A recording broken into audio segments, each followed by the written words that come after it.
The doorbell rang at exactly 3:47 p.m. on March 15th, just like it had every year for the past 23 years. I knew what it was before I even opened the door. The same florist, the same apologetic smile, the same massive bouquet of white lilies and blue hydrangeas, my mother's favorite flowers. "Delivery for Margaret Hartley," the florist said, holding out the arrangement. "She passed away," I said, like I'd said every year since I was 7 years old. 23 years ago today. The florist's smile faltered. "I'm so sorry, but the order was prepaid decades ago with instructions to deliver annually on this date, regardless of circumstances." I took the flowers. Heavy, fragrant, beautiful, and expensive.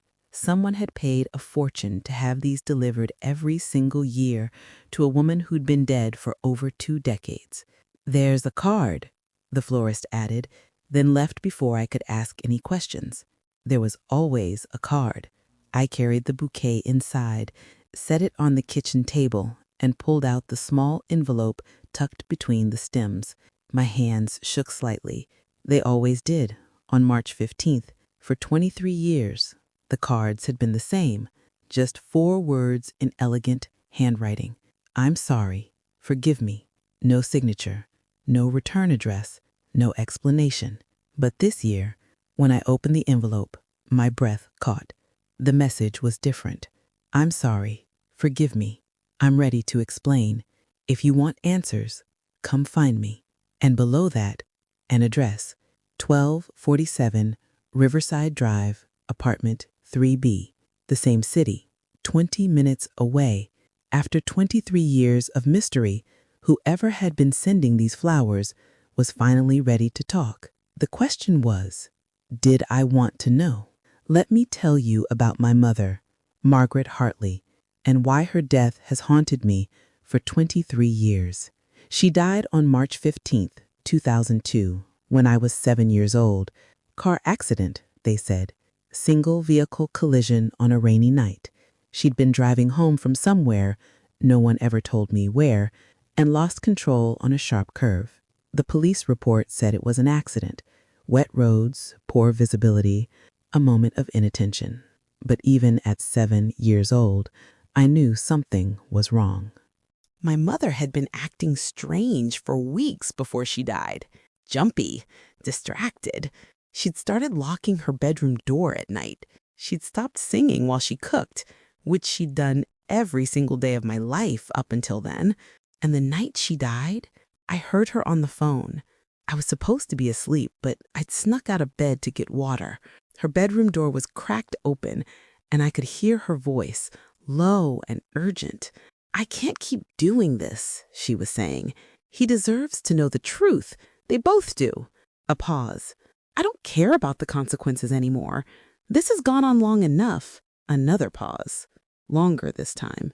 "If you won't help me, I'll do it myself." Then she hung up. And 3 hours later, she was dead.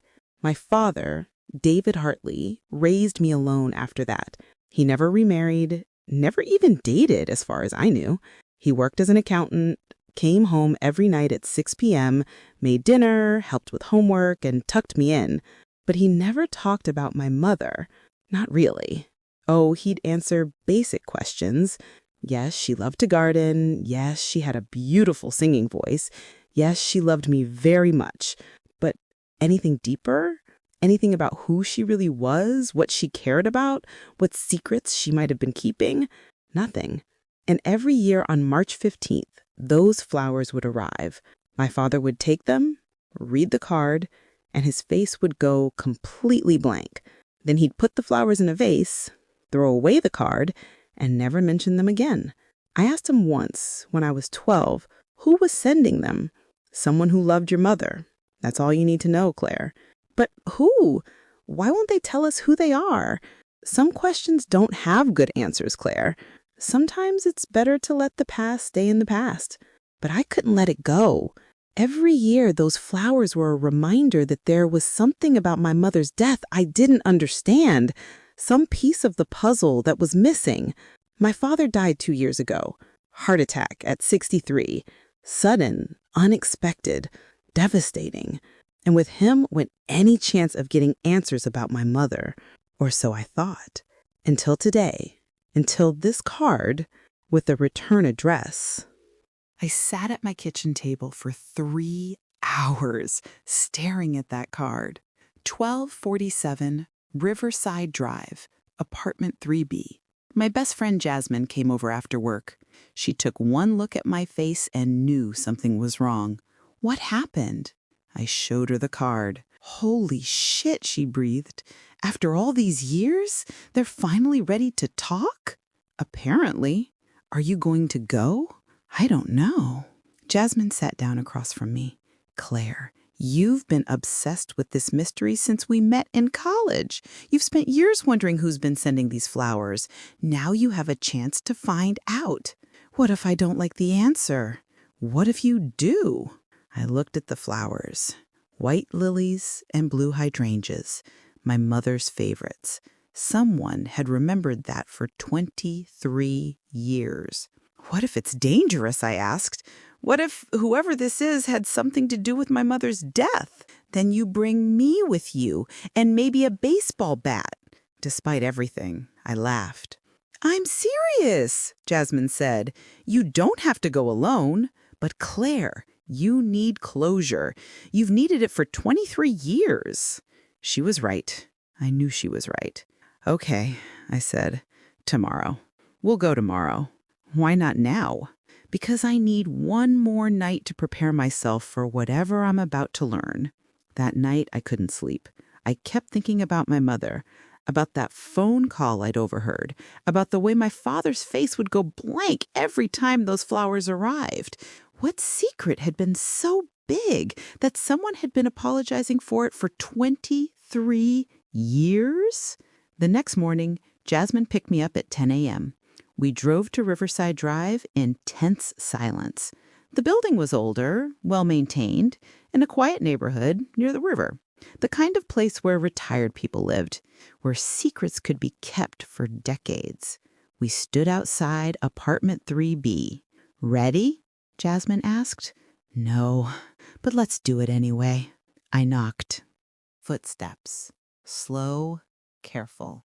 Then the door opened. The woman standing there was in her late 60s, maybe early 70s.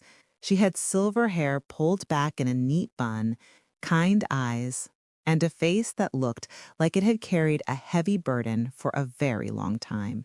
Claire, she said softly, you came. You know who I am? I've known who you are since the day you were born. I'm the one who's been sending the flowers. Who are you? The woman stepped back, opening the door wider. My name is Patricia Hartley. I'm your grandmother, your father's mother, and I'm the reason your mother is dead. The apartment was small but comfortable, photos on every surface, and in almost every photo, I saw my father as a child, as a teenager, as a young man. Patricia made tea with shaking hands. We sat in her living room, and I felt like I was in a dream. A grandmother. I had a grandmother. My father had told me both his parents died before I was born. He'd lied. Why? I asked. Why did my father tell me you were dead? Patricia's eyes filled with tears. Because I asked him to. Because after what I did, I didn't deserve to be part of your life. What did you do? She took a deep breath. I killed your mother. The room spun. Jasmine grabbed my hand. Not with my own hands, Patricia continued quickly, but I might as well have. I'm the reason she was on that road that night. I'm the reason she was upset and distracted. I'm the reason she crashed. I don't understand. Patricia set down her teacup. Her hands were trembling so badly she couldn't hold it steady. Your mother and I had a complicated relationship. From the moment your father brought her home, I knew she was special. She was kind, intelligent, funny. She made my son happier than I'd ever seen him. But I also knew she was keeping a secret. What secret? She was already married. The words hung in the air like a bomb. That's impossible, I said. She married my father. I've seen the marriage certificate. The marriage certificate was fake, Patricia said quietly. Your mother's real name wasn't Margaret Hartley. It was Margaret Chen, and she was married to a man named James Chen. They had a daughter together. My vision blurred. I have a sister? A half-sister. She would be about 35 now. Her name is Lily. Lily, like the flowers. Your mother ran away from her first marriage. James Chen was abusive, violent. She took Lily and fled, but James found them, threatened to kill them both if Margaret didn't come back. So Margaret made an impossible choice. She left Lily with James's mother, a kind woman who promised to protect her, and she ran, changed her name, started over, and met my father. Yes, they fell in love, got married or pretended to, had you. For 7 years, Margaret built a new life, but she never stopped thinking about Lily, never stopped feeling guilty for leaving her daughter behind. Patricia wiped her eyes. I found out the truth by accident. I was helping your father with some paperwork, and I found documents Margaret had hidden, her real birth certificate, letters from Lily's grandmother, photos of a little girl who looked just like you. What did you do? I confronted her, and I made the worst mistake of my life. I told her she had to tell your father the truth, or I would. I gave her 24 hours. Patricia's voice broke. That night, March 15th, 2002, Margaret called me. She was crying. She said she'd decided to tell your father everything. She was going to come to my house first to talk through how to do it. She was scared he'd leave her, scared she'd lose you. But she knew she couldn't keep living a lie. She was coming to see you when she crashed. Yes, she was upset, crying, probably not paying attention to the road, and she died because I couldn't mind my own business, because I forced her hand, because I thought I was protecting my son, but really I was just being a judgmental, self-righteous fool. Patricia buried her face in her hands. Your father never forgave me. When he found out what I'd done, that I'd confronted Margaret, that she'd been coming to see me when she died, he told me I was dead to him. He said if I ever tried to contact you, he'd get a restraining order. He said I'd taken his wife from him, and I didn't deserve to be part of his family. But the flowers, you sent them anyway. It was the only way I could apologize, the only way I could show that I was sorry, that I thought about Margaret every single day. I knew your father would see them. I knew he'd know they were from me, and I hoped that maybe, someday, he'd forgive me. Did he? Patricia shook her head. No, he died hating me, and I don't blame him. I sat there, trying to process everything. My mother had been someone else entirely. She'd had another daughter, another life, and she died trying to finally tell the truth. Why now? Why give me the address now, after all these years? Because I'm dying, Patricia said simply. Pancreatic cancer, stage 4. I have maybe 3 months left, and I couldn't die without telling you the truth, without giving you the chance to know your full story. And Lily, my half-sister, does she know about me? I don't know. I've been trying to find her for years, but I lost track of her after James Chen died 10 years ago. She'd be an adult now. She might have changed her name, moved away, but I have some information that might help you find her, if you want to. Did I want to? Did I want to open this door even wider, to discover I had a sister I'd never known about? Yes, I heard myself say. I want to find her. Patricia stood slowly, walked to a desk in the corner, and pulled out a folder. It was thick, stuffed with papers. Everything I know about Lily Chen is in here. Last known addresses, school records, photos. It's not much, but it's a start. I took the folder with numb hands. There's something else, Patricia said. Something I need to give you. She disappeared into her bedroom and came back carrying a small wooden box. Your mother left this at my house the week before she died. She'd brought it to show me, proof of who she really was. After she died, I couldn't bring myself to give it to your father. I was too ashamed. But it belongs to you now. I opened the box. Inside were photos, dozens of them. My mother as a young woman, holding a baby girl with dark hair and bright eyes.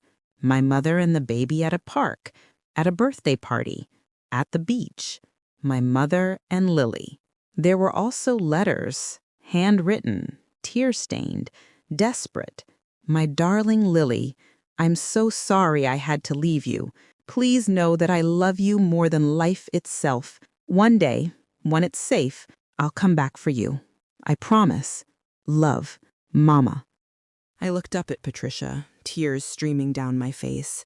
She loved her, I said. She loved Lily so much. She loved you both. She was torn apart by having to choose. But she thought leaving Lily with James's mother was the only way to keep her safe from James. She thought she was protecting her. And instead, she lost everything. Patricia nodded. We all lost everything. Jasmine drove me home in silence. I clutched the folder and the wooden box like they were the most precious things in the world. When we got to my apartment, she finally spoke. Are you okay? I don't know. I just found out my entire life was built on a lie. My mother was someone else. I have a sister I've never met. My grandmother has been alive this whole time, sending flowers and apologizing for something that wasn't entirely her fault. What are you going to do? I'm going to find Lily. Claire, I have to, Jazz. She's my sister. She deserves to know what happened to our mother. She deserves to know she had a sister. We both deserve to know each other. Jasmine hugged me tight. Okay, then let's find her. It took 3 weeks. 3 weeks of searching through Patricia's documents, making phone calls, hiring a private investigator, following dead ends and false leads. But finally, we found her. Lily Chen, now Lily Morrison, 35 years old, living in Seattle, working as a pediatric nurse, married with 2 kids. I stared at her Facebook profile photo. She looked like our mother. Same eyes, same smile, same way of tilting her head slightly to the left in photos. My sister. I sent her a message. Kept it simple. My name is Claire Hartley. I think we might be half-sisters. Our mother was Margaret Chen, who later became Margaret Hartley. I know this sounds crazy, but I have proof. If you're willing to talk, I'd like to explain everything. I hit send and waited.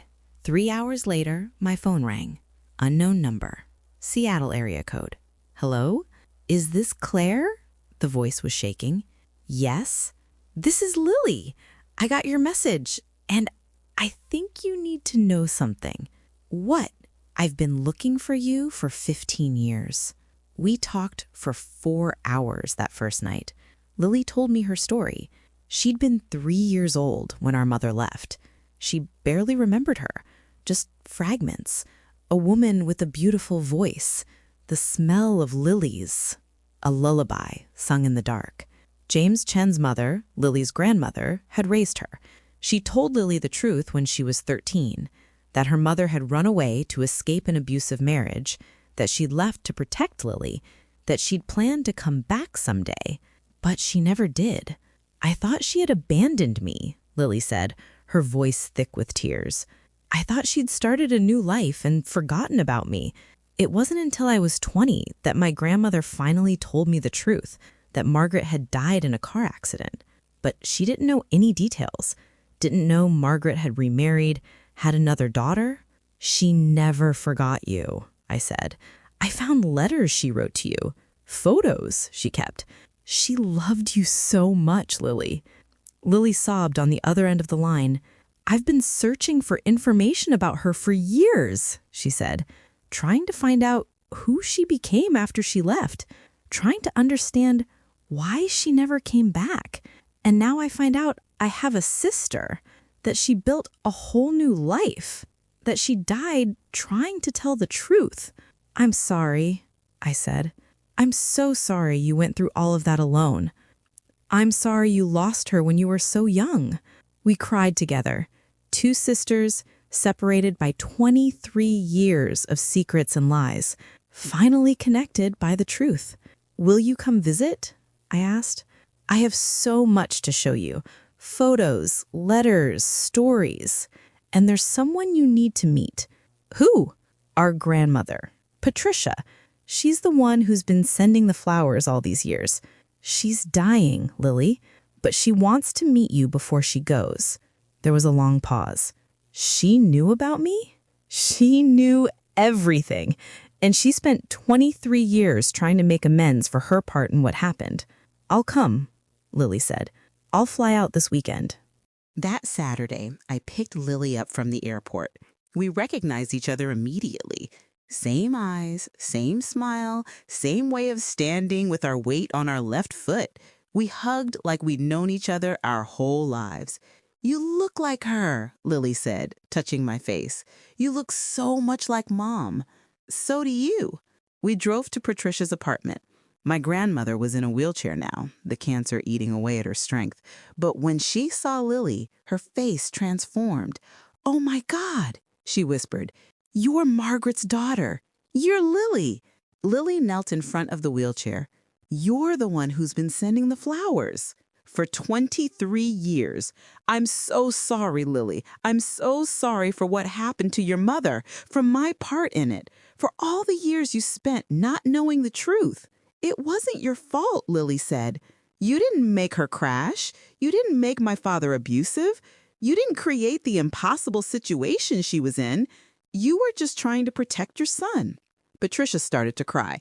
"I don't deserve your forgiveness." "Maybe not, but I'm giving it to you anyway, because holding on to anger and blame won't bring her back, and because you gave me something I've been searching for my whole life, my sister." Lily looked at me. I took her hand. "We're family, all of us. Broken, complicated, messy family, but family." Patricia pulled us both into a hug. 3 generations of women connected by tragedy and secrets and 23 years of white lilies and blue hydrangeas. Patricia died 6 weeks later, peacefully in her sleep, with Lily and me holding her hands. We buried her next to my father. It's what she would have wanted. And despite everything, I think it's what he would have wanted too. At the funeral, Lily and I stood together, holding the last bouquet of white lilies and blue hydrangeas. Patricia had arranged for one final delivery to be given to us after her death. The card said, "Thank you for forgiving me. Take care of each other. Love, Grandma Patricia." We placed the flowers on her grave. "What do we do now?" Lily asked. "We live. We build the relationship Mom never got to have with both of us. We tell our kids about their grandmother who loved them before they were born. We make sure her story, the real story, doesn't die with the secrets." "And the flowers," I smiled. "We keep sending them every March 15th to Mom's grave. White lilies and blue hydrangeas. Not as an apology, but as a promise that we'll remember her, that we'll honor her, that we'll be the sisters she wanted us to be." Lily squeezed my hand. "Deal." That was 3 years ago. Now, every March 15th, Lily flies in from Seattle. We visit Mom's grave together. We bring white lilies and blue hydrangeas. We tell her about our lives, our kids, our dreams. We tell her that we found each other, that we forgave Patricia, that we understand why she made the choices she made. And we tell her that we love her, both of us, her 2 daughters, finally united. Last year, Lily's daughter, my niece, asked why we always bring the same flowers. Because they were your grandmother's favorites, and because for 23 years, they were the only way someone could say, "I'm sorry." Now they're our way of saying, "We remember." "Tell me about her," my niece said. "Tell me about Grandma Margaret." So we did. We told her the real story, not the sanitized version, not the version with all the hard parts removed, the real, complicated, messy truth. We told her about a woman who made impossible choices, who loved 2 daughters but could only raise 1, who lived with secrets that eventually killed her, who died trying to finally tell the truth. We told her about a grandmother who made a terrible mistake and spent 23 years trying to atone for it. We told her about two sisters who found each other because someone finally had the courage to write a return address on a card.